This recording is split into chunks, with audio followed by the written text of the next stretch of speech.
कबीर साहब जी कहते हैं, ईश्वर ही समस्त कार्यों को पूर्ण करता है। मनुष्य के हाथ में कुछ भी नहीं है। ईश्वर राई को पर्वत बना सकता है और पर्वत को भी राई के अंदर समा सकता है, यानी कि राई को बड़ा बना सकता है।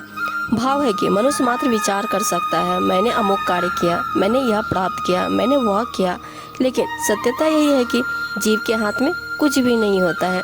करने वाला वो परमात्मा ही है। आइए इसे एक छोटी सी कहानी के रूप में समझते हैं। किसी राज्य में एक प्रतापी राजा हुआ करता था। वह राजा रोज सुबह उठकर पूजा पाठ करता और गरीबों को दान देता। अपने इस उदार व्यवहार और दया की भावना की वजह से राजा पूरी जनता में बहुत लोकप्रिय हो गया था।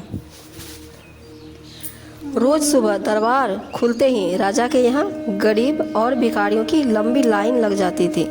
राजा हर इंसान को संतुष्ट करके भेजते थे। किशन और गोपाल नाम के दो गरीब भिखारी रोज राजा के यहाँ दान लेने आते।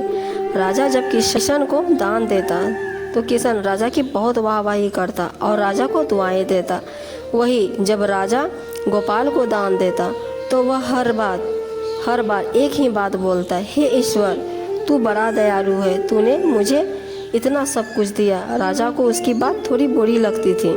राजा सोचता कि दान मैं देता हूँ और ये गुणगान ईश्वर का करता है। एक दिन राजकुमारी का जन्मदिन था। उस दिन राजा ने दिल खोल कर दान दिया। जब किशन और गोपाल का नंबर आया तो राजा ने पहले किशन को दान दिया और किशन राजा के गुणगान करने लगा। लेकिन राजा ने जैसे ही गोपाल को दान दिया, वह हाथ ऊपर उठा के बोला, हे ईश्वर, तू ही अन्नदाता है। आज तूने मुझे इतना दिया, इसके लिए प्रभु तुझे धन्यवाद देता हूँ। राजा को यह सुनकर बड़ा गुस्सा आया। उसने कहा कि गोपाल, मैं रोज़ तुम्हें दान देता हूँ, फिर तुम मेरे बजाय ईश्वर का गुणगान क्यों करते हो? गोपाल बोला, राजन, देने वाला तो ऊपर ही बैठा है, वही सबका अन्नदाता है, आपका भी और मेरा भी। यह कहकर गोपाल वहाँ से चला गया। अब राजा ने गोपाल को सबक सिखाने के लिए सोची।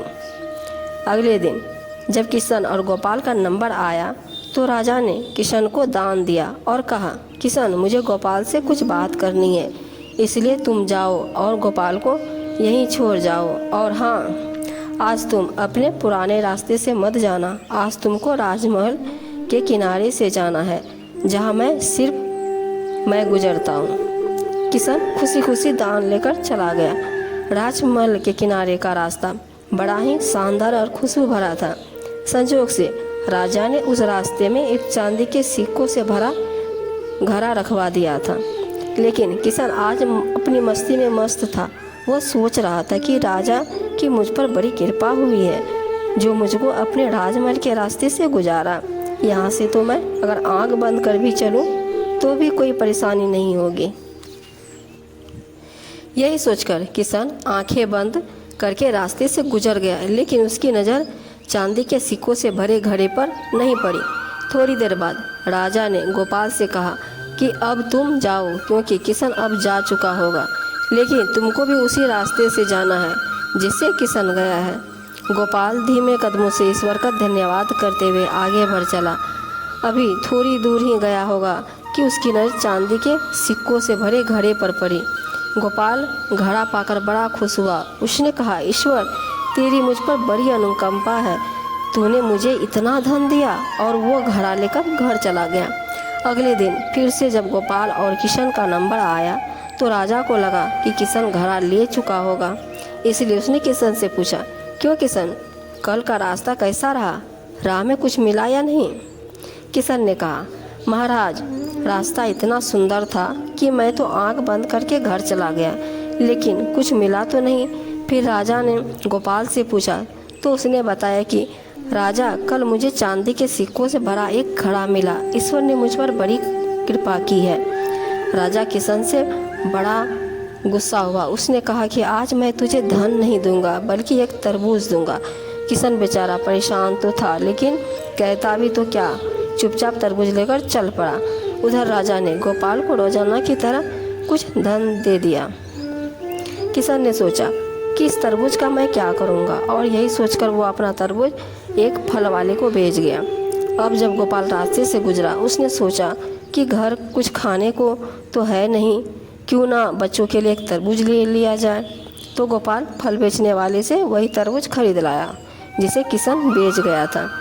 अब जैसे ही घर आकर गोपाल ने उस तरबूज को काटा तो देखा उसके अंदर सोने के सिक्कों से सिक्के भरे हुए थे।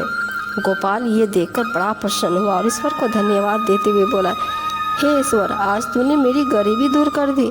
तू बड़ा दयालु है, सबका अन्नदाता है।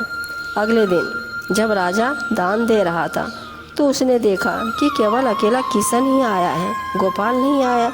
उसने किशन से पूछा तो किशन ने बताया कि कल भगवान की कृपा से गोपाल को एक तरबूज मिला जिसके अंदर सोने के सिक्के भरे हुए थे।